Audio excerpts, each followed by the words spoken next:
Before Ned Kelly became Australia's most famous outlaw, another man had already written the first chapter of Bushranger history. He escaped into an untamed wilderness armed with little more than determination, surviving on the edge of a struggling colony while soldiers hunted him through dense forests. His name was John Caesar, better known as Black Caesar, and his remarkable story has almost disappeared from Australian memory. The year was 1788. Sydney Cove was little more than a rough camp carved into the bush after the arrival of the First Fleet.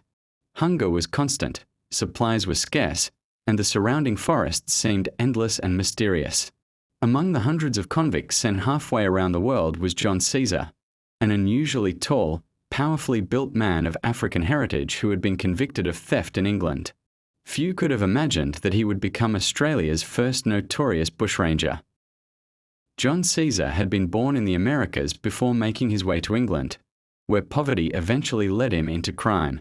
Convicted of stealing money, he was sentenced to transportation aboard the First Fleet, arriving in New South Wales on the 26th of January, 1788.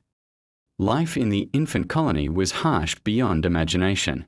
Convicts survived on shrinking food rations while crude huts baked beneath the Australian sun. Caesar quickly developed a reputation as both physically imposing and fiercely independent. His repeated attempts to escape punishment frustrated colonial authorities. Rather than accept life under military discipline, Caesar slipped into the surrounding bush. The landscape was unlike anything Europeans had encountered. Thick eucalyptus forests echoed with unfamiliar bird calls while sandstone ridges and tangled scrub concealed anyone who knew how to disappear. Unlike later bushrangers who robbed coaches and banks, Caesar's crimes reflected the desperate conditions of the colony itself. He stole food, clothing, and equipment from isolated farms and government stores, vanishing back into the wilderness before soldiers could catch him. Some settlers feared him. Others admired his extraordinary ability to survive where most escaped convicts quickly perished. Governor Arthur Phillip repeatedly ordered his capture, offering rewards for anyone who could bring Caesar in. On several occasions he was caught, imprisoned, and punished, yet he somehow managed to escape again. Each successful escape added to his growing legend.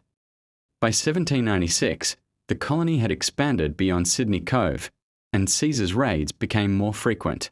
Armed with a musket and accompanied at times by escaped convicts, he roamed the districts around Parramatta and Prospect, forcing settlers to live in constant uncertainty.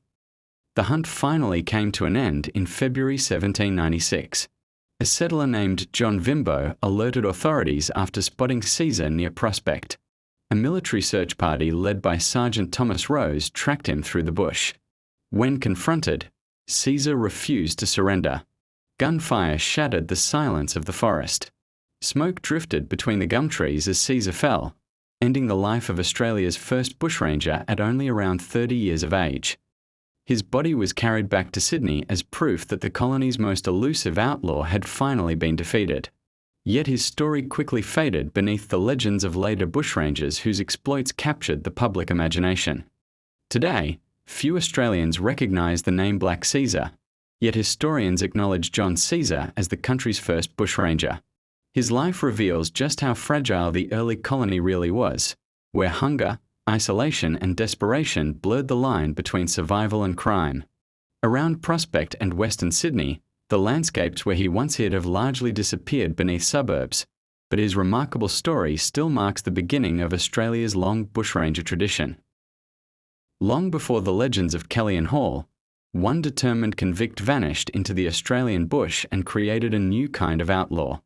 Black Caesar may have been forgotten, but his footsteps were the first to echo through Australia's bushranger history. If you enjoyed this story and would like to see more forgotten, unusual, and fascinating chapters of Australian history, please hit the like button and subscribe to the channel. New videos are released regularly, exploring the places, people, and events that help shape Australia, often hiding in plain sight. Thanks for watching, and I'll see you in the next story.